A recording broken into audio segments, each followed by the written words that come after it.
સુરતમાં રખડતા કૂતરાઓનો આતંક વારંવાર સામે આવી રહ્યો છે। ત્યાં સચિન જીઆઈડીસીમાં ઘર પાસે ગાર્ડનમાં રમતા માસૂમ 5 વર્ષના બાળક પર કૂતરાઓના ઝુંડે હુમલો કરતા ગંભીર હાલતમાં બાળકને સારવાર માટે હોસ્પિટલે ખસેડવામાં આવ્યો હતો।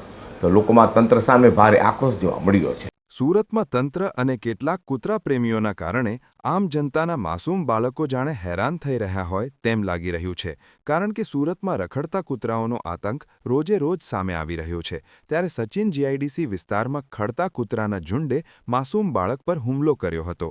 વાત એમ છે કે સચિન જીઆઈડીસી વિસ્તારમાં રહેતા શ્રમજીવી પરિવારનો 5 વર્ષનો માસૂમ બાળક ઘર પાસેના બગીચામાં રમી રહ્યો હતો, ત્યારે જ અચાનક 4થી શ્વાનોનું ટોળું ત્યાં ધસી આવ્યું હતું અને આ હિંસક કૂતરાઓએ બાળક પર હુમલો કરી શરીરના અનેક ભાગો પર બચકા ભરતા બાળક ગંભીર રીતે ઘવાયો હતો, જેથી તાત્કાલિક બાળકને સારવાર માટે હોસ્પિટલે ખસેડાયો હતો। બીજી તરફ લોકોમાં તંત્ર અને રખડતા કૂતરાઓને પ્રેમ કરનાર કૂતરા પ્રેમીઓ સામે આક્રોશ જોવા મળ્યો હતો અને પોતાના ઘરે કૂતરાઓને લઈ જઈ કૂતરા પ્રેમીઓ રાખે તેવી હૈયાવરાળ વ્યક્ત કરાઈ હતી।